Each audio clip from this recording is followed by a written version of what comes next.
Happy New Year! Hey, welcome to my YouTube channel, Making Sense of Credit. I'm Tony Hill. I'm a personal small business credit coach. Welcome to my channel. Today I'm going to be talking about 2020 credit goals. What are your credit goals? Kind of give you a little blueprint, maybe what you want to do, and maybe some info you can use going forward for this year. But hey, good to see you. Welcome. Before I begin, if you're not a subscriber, please subscribe to my channel. I'm going to be doing as much content as I can this year, and really thank all you guys for really subscribing. My subscribers really have ramped up. Appreciate that. Also, too, if you like what I'm talking about, please hit the like button, hit the notification bell for more upcoming content, and also share it with your friends and family. Please feel free to make a comment. But hey, thanks for being here with me in 2020. Actually, this is 2 years for me. I have over 1,600 subscribers. You know, my goal, I'm really trying to ramp up, trying to get to that 5,000 this year. I know it's a big number, but I'm trying to get there by doing more content. But anyway, diving in right quick, let's talk about you guys' credit goals for the year. First of all, you know, I think one of the first things you can do, no matter where, you know, what position you're in with your credit, is to make sure you understand and you know what's on your credit pretty much at all times. And then also protect yourself. You know, some of you guys who've been doing this for a while and have established good credit, that's great. And for some of you folks who are struggling, whether it be that you had a BK, a bankruptcy, coming out of bankruptcy, still in bankruptcy, you know, for some of you younger people or people that have been on the sideline for a while who have no credit. Also for the folks who've had some credit and had some issues. You know, things happen in life, right? Certainly have happened to me in my life. But you know what? One thing about credit is that you should always keep pursuing it, and don't pull yourself onto the sidelines. Stay in the game, keep fighting, keep getting better. And there's a few things you can do. Before I go any further, this music in the background is not mine. It's a little jazz station. So I don't want anybody coming after me legally. You guys understand that. But let me just turn this down some.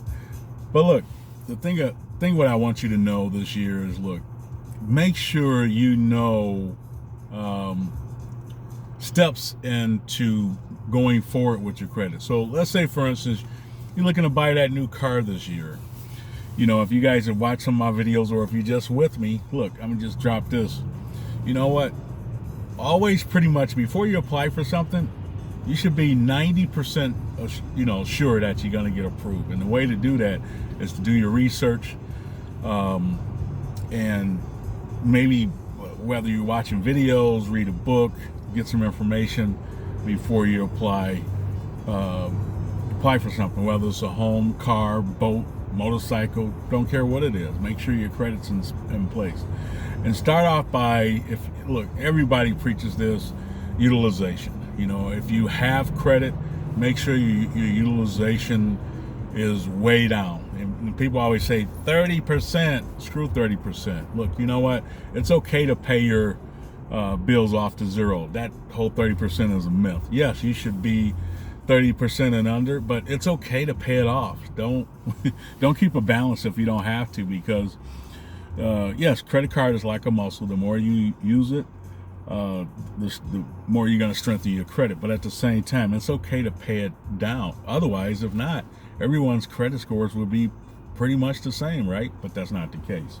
So the people who have the highest credit scores, I guarantee you, most of their balances are probably at zero, and they're probably close to 10% or under in utilization. So make sure you understand that. Don't go into a dealership or don't try to buy a home or anything when your utilization is at its highest point. So what I'm talking about is this. I ran dealerships for many, many years. A lot of you guys know that. Some of you that don't, I did. And what drove me crazy, people will walk into a dealership, they have $5,000 down, but they have 4 credit cards, and the utilization is on those cards are at 70-80%. Where all they had to do really, and then they don't get approved, or if they do get approved, they're in a higher tier approval rate, which is a higher interest rate. So pay your credit cards down first. Get your utilization down before you walk in and apply for anything.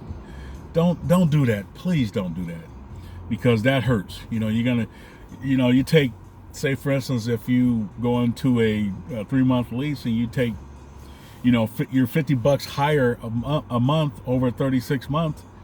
Do the math. That's painful. So don't do that, folks. Make sure you understand where you're at all time with that. Apply when you're ready. And the other thing too, let me just talk about this a little bit. People are so hung up on this perfect credit thing. You know what? Get that out of your head. When you hit a 780, I think you're good. Nobody cares whether you have 800 or 850, and most banks don't. Most of the credit cards, a lot of the credit cards that you can get, the average credit cards you can get with 670 and utilization in good shape. Some of the high tier cards, yeah, you're gonna need low to mid 7s to get, but that's okay. But get out of that perfect credit thing, and don't live your life stressed out on having perfect credit every day. Only time you need that your credit needs to be its best is when you're ready to make a purchase or you're ready to do something with your credit. So I tell my clients all the time, no, live your life. Oh my, Christmas came, my utilization is way down. I go, well, are you making any major purchases this year? No. Well, don't worry about it. Pay your stuff down. Don't stress your family out. Don't beat yourself up. Get your credit in shape when you're ready to go. Make sure your credit is in good shape when you're ready and when you need it. That's the biggest thing. So let me just go over credit goals a little bit more. Credit goals should be, if you have no credit, your goal should be to get get at least 5 trade lines this year. Your New Year resolution should be, I got to get 5 trade lines this year, whether it's secure or unsecured. And keep on doing it. Don't buy a car because you want to get a different credit mix. That's not necessary. Whether you have an installment loan, credit cards, if you have 5 credit cards, that's fine. You're okay. Yeah, your credit mix is not that great, but you know what? It's better to have 5 credit cards than 2 when you have a thin file. You guys know I talk about thin files all the time. So once again, that's a credit goal. Another credit goal, if you have outstanding collections and stuff like that on there. The thing about it is that you guys, if you watch my collection video, I say all the time, and what drives me crazy, all these other content creators, their title is "Don't Pay Collections," but in their videos they go, well, if you got to pay collections, do this and do that, which is ridiculous. Look, the thing about it is that you pay collections if you have a collection, and if you don't know what I'm talking about, if you haven't watched that video, but I really implore you to go back and watch that video. If you have a couple, 3 collections, charge-offs, especially charge-off and collections, of course you guys know there's 2 different things, but charge-off and collection, but let's say if you have a charge-off but it's still reporting and it's still active, but it's at 150% or 200%, which I've seen a lot of times.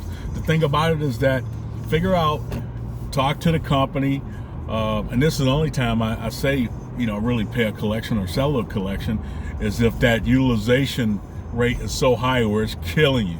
And no matter what you do, you're going to have to stop the bleeding on that. So make sure you satisfy and get those high utilization charge-offs,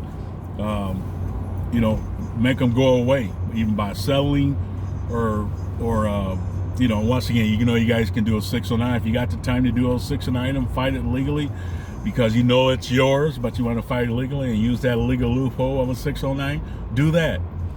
But make sure you get your utilization across the board down, because it won't matter what you do if you don't start there. The other thing is to start is that make sure all your payments are on time. You guys know 35% of utilization payment on time is a biggie.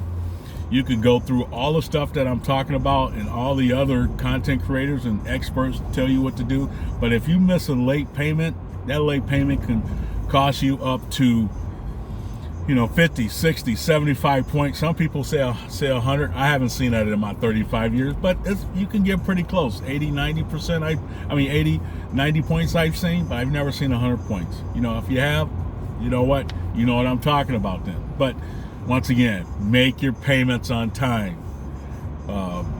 Add trade lines. Get your utilization down, especially on charge-offs. All of those things that you could do to better your credit this year. And it's going to be a short video. I'm going to come back with you maybe with a follow-up to this if I missed anything, but I'm just on a drive to another gig. And you guys know that if you watched me last year, that I told you I was going to be coming to you more about making money online, doing other stuff. And there's nothing quicker, better than healing your credit than paying off some of your debt. Especially getting your utilization out. So I'm going to be coming with you with some other videos tied into credit, because there's nothing better than helping your credit is your utilization down, and that's by really adding other streams of income. So that's it for today. I'm just on a quick drive over here to a gig, but look, until next time, folks, Tony Hill signing out. Make your sense of credit. Hopefully you picked up something today. Don't forget to subscribe to my channel and make a comment, and please like this video. Until next time, y'all. Peace.